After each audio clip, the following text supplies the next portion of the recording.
बच्चों, युवाओं, मैं हरदम बताता रहता हूं आपको कि अपने को घर में भी अनुशासित रहना है, हमारे माता पिता का सहयोग करना है। माता पिता से ऐसी कोई मांग नहीं करनी है जिससे वो परेशान हो।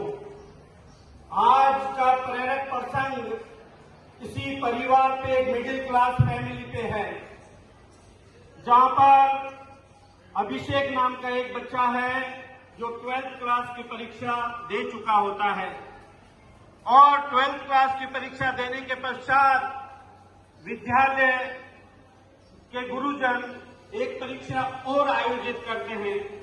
ये वहां का प्रसंग वहां से शुरू होता है।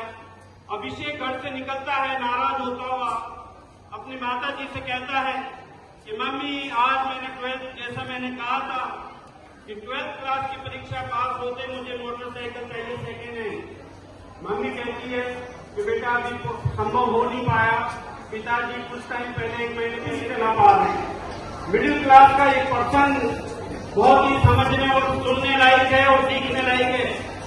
जब अभिषेक ने ये बात कही, मम्मी ने जब बात पूरी नहीं हुई तो अभिषेक नाराज होकर चले गए कि अगर आज मोटरसाइकिल नहीं आई तो मैं घर पे नहीं आऊंगा। इस तरह की मांग रखकर माता जी देखती रह गई उसको, क्योंकि माँ का जो प्रेम होता है बच्चे के प्रति, लेकिन कुछ बच्चे समझते नहीं है इस बात को। वो इस बात से बड़ी दुखी होकर माता जी और उसको देखने लग गई, उसको निहारने लग गई। वो ये बात बोलकर जा चुका है अपने स्कूल, अपने विद्यालय में, और वहां पर जाकर उन्होंने अपने परीक्षा, वहां पर जो परीक्षा थी, क्योंकि जो बोर्ड की परीक्षा का आयोजन पहले हो चुका था, लेकिन विद्यालय ने एक अलग परीक्षा रखी थी। वो परीक्षा देने के बाद वो फ्री थे उस स्कूल से, विद्यालय से। वहां परीक्षा जो आज गुरुजन ने आयोजित की, वहां पहुंचे, बैठे, 12th क्लास के सभी बच्चे थे और उनको प्रश्न पत्र दिया।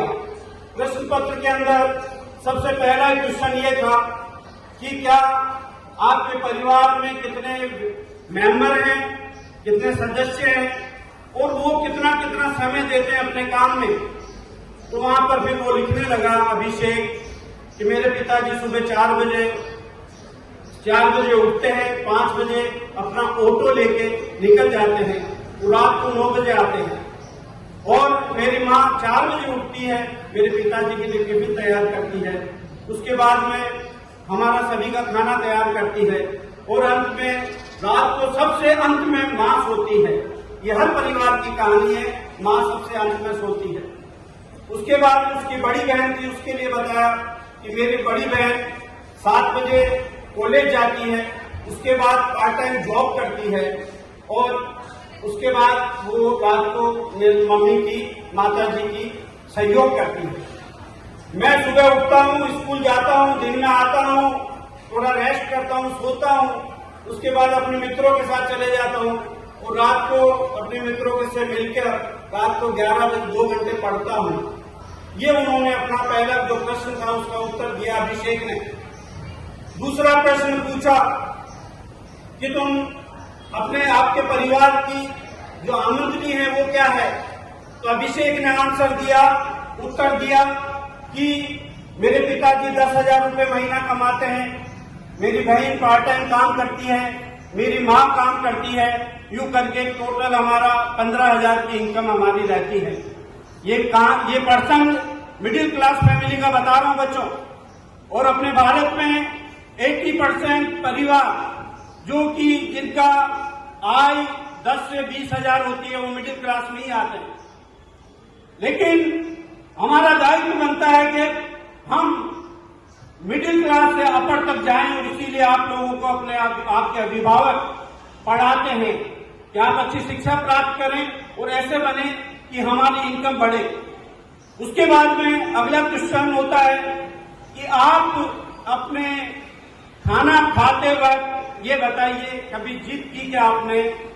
जब वो अभिषेक आंसर देता है कि मैं उसको याद आता है, सोचता है पहले कि हाँ मैं जिद करता हूँ खाना खाते वक्त, क्योंकि उसको आलू की सब्जी पसंद होती है। अगर आलू की सब्जी नहीं बनती है वो नाराज हो जाता है अभिषेक हरदम। वो अपना बता रहा है ये। और माँ भी, उसको याद आता है, मेरी माँ को भी आलू की सब्जी खानी पड़ती है, तो उनके गैस बन जाती है मेरी माँ की। और जब गैस बनती है तो पेट में दर्द होता है, शरीर में दर्द होता है, इसलिए माँ उस सब्जी में आलू की, बच्चे के अभिषेक के लिए सब्जी जो बनाती है उसमें अजवाइन डालती है 1 चम्मच, और वही आलू की सब्जी वो खाती है। एक बार अभिषेक लिखता है उसमें कि एक बार मैं मम्मी की सब्जी को मैंने खाना चाहा तो वो बहुत कड़वी थी, तो अभिषेक ने कहा अपनी बहन को, बड़ी दीदी को, ये कड़वी सब्जी क्यों खाती मम्मी? तो वो दीदी बोलती है कि भाई अपनी हालत, अपने परिवार की हालत इतनी अच्छी नहीं है कि हम 2 सब्जी बना ले, तुम्हारी जिद रहती है कि आलू की सब्जी खाओगे, इसलिए माँ तुम्हारी जिद पूरी करने के लिए आलू की सब्जी बनाती है और खुद के लिए उसमें अजवाइन डाल लेती है जिससे गैस नहीं बने। ये बात वो खुद लिखता है, सोचता जा रहा है अभिषेक, खुद सोचता जा रहा है कि मैं जो प्रश्न पूछे जा रहे हैं और वो उसको लिखता जा रहा है। अगला प्रश्न होता है उस प्रश्न पत्र में कि आपके शहर में कितने टॉकीज हैं और कौन सी फिल्म चल रही है, आप कितने सीरियल देखते हैं और उन सीरियल के क्या नाम है। वो प्रश्न बड़ा इजी लगता है अभिषेक को, फटाफट लिख देता है कि यहाँ पर ये टॉकीज है, इसमें ये फिल्म चल रही है, ये मैं 3 सीरियल देखता हूँ। बहुत इजी क्वेश्चन था। उसके बाद अगला प्रश्न होता है कि आप बताइए कि चीनी के 1 किलो के भाव कितने हैं, गेहूं के 1 किलो के भाव कितने हैं, नमक 1 किलो कितने का आता है, चावल 1 किलो कितने का आता है, आलू और सब्जी के नाम, सभी के दाम पूछते हैं, और आपका जो गेहूं है कौन सी चक्की से पीसा जाता है उस स्थान का नाम लिखो। वहां अभिषेक रुक जाता है और वो सोचता है कि मेरे को फिल्मों का भी ज्ञान है, मुझे सीरियल का भी ज्ञान है, लेकिन जो रोजाना हमारे घर में रसोई में जो बनता है उसका मुझे एक चीज का भी ध्यान नहीं है। ये विचार उसके अंदर आता है, खुद के अंदर, उस प्रश्न पूछने पे। जब वो प्रश्न पूछा जाता है वो बड़ा चिंतित होता है कि मुझे बेसिक चीज जो कि घर में काम ली जाती है, रोज मैं खाता भी हूँ, और किस तरह ये चीजें होती होगी, पिताजी किस तरह चक्की पे जाते होंगे, किस तरह आटा पिसवाते होंगे, मुझे उस चक्की की, उसका एड्रेस भी ध्यान नहीं है। उसमें जो परिवर्तन आते रहते हैं एक प्रश्न के बाद में, जब विद्यार्थी, जब युवा हर बात को गहराई से सोचता है तो परिवर्तन वहां से शुरू होते हैं। उसके बाद अगला प्रश्न होता है कि क्या तुमने अपने जीवन में कभी जीत की है अपने माता पिता के साथ में? तो अभिषेक सोचता है कि मैं तो आज ही जीत करके आया हूँ और माँ को बोल के आया हूँ, अगर मेरे को सेकेंड हैंड मोटरसाइकिल जो मेरा दोस्त है वो दे रहा है, अगर आपने पैसा नहीं दिया तो मैं घर नहीं आऊंगा। ये कितनी बुरी बात है और कितनी गलत जीत है। एक मिडिल क्लास परिवार में मोबाइल के लिए या मोटरसाइकिल के लिए ऐसी जिद कोई करता है तो कितना बुरा है। ये बात उसने लिखी अपने अंतर्मन से, सोचा उसने कि हाँ मैं तो आज ही जिद करके आया हूं। फिर अगला क्वेश्चन होता है कि आपके परिवार के प्रति आपका क्या दायित्व है। तब ये वो दायित्व के बारे में सोचने लगता है, जबकि वो दायित्व निभा नहीं रहा था तो भी लिखना पड़ा कि हमें अपने परिवार में सहयोग करना चाहिए, अपने भाई बहन का रेस्पेक्ट करना चाहिए, अपने माता पिता का रेस्पेक्ट करना चाहिए। ये लिखता है जब उसके अंदर ही अंदर ये बदलाव आते रहते हैं, ये कैसा जो कि मैं कर नहीं रहा हूं लेकिन लिख रहा हूं। अब अगला क्वेश्चन होता है कि आप किस तरह से अपने परिवार में किस तरह से आप सहयोग करेंगे, उस बारे में सोचने के बाद और किस तरह आप अपने आप में बदलाव लाएंगे, ये करके अंतिम जो क्वेश्चन होता है उसको छोड़ देता है कि क्या बदलाव आएंगे। वो स्कूल के बाहर निकलता है, वो बाहर निकलता है विद्यालय से। वहां पर विद्यालय के बाहर उसकी दीदी खड़ी रहती है, उसकी बहन खड़ी रहती है 8,000 रुपए लेके, और जैसे बाहर निकलता है क्योंकि वो काफी इतना चिंतन कर चुका होता है, उस पेपर से इतना सीख चुका होता है, वो बड़ा टेंशन में होता है, विचारशील होता है, चेहरे के जो अलग ही चेहरे पे अलग तरह का चिंता थी उसकी दीदी ने आके उसको 8,000 रुपये दिए और उसने पूछा कि तुमने कैसे दे 8,000 रुपये अरेंज। तब वो बोलती है दीदी कि मैं मेरे जो जॉब करती हूँ उसमें एडवांस लिया मैंने, मम्मी जो जॉब करती है उसमें उन्होंने भी वहां से पैसा लिया एडवांस, तो तुम्हें 8,000 रुपये, क्योंकि तुम्हारी मनमानी थी, तुम्हारी जिद थी, उसको पूरी करना चाहा, इसलिए लेके आई हूँ, ये लो 8,000 रुपये। अब वो अभिषेक को 8,000 रुपये देखता रह जाता है तो मेरी क्या दायित्व बनता है और मैं किस तरह परेशान कर रहा हूँ।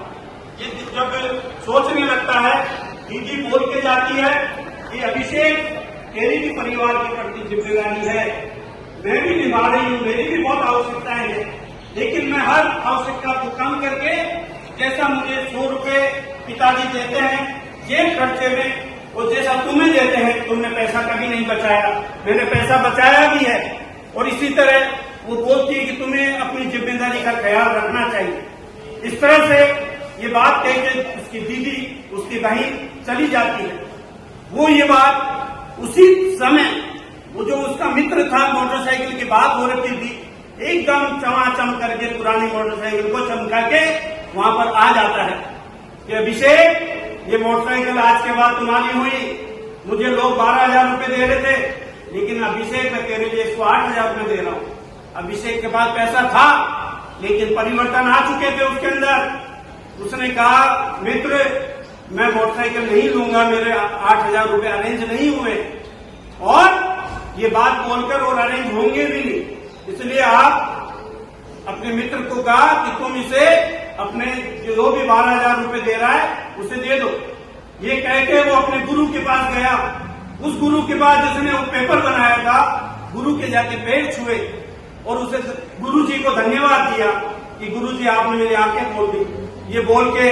और मैंने अंतिम जो प्रश्न था कि अब तुम कैसे बनोगे, ये मैं करके दिखाऊंगा, गुरु जी को बोल के वो अपने घर चले गया। घर पे उसकी दीदी, माँ, पिताजी सभी इंतजार कर रहे थे, क्योंकि वो बोल के निकला था कि अगर मोटरसाइकिल नहीं आई तो मैं घर नहीं आऊंगा। परिवार चिंतित था, लेकिन बाद में जब पैसा पहुंचा दिया दीदी ने, उसके बाद ये इंतजार भी था कि मोटरसाइकिल लेके वो खुश होगा, लेकिन वो पैदल पैदल घर पहुंचा।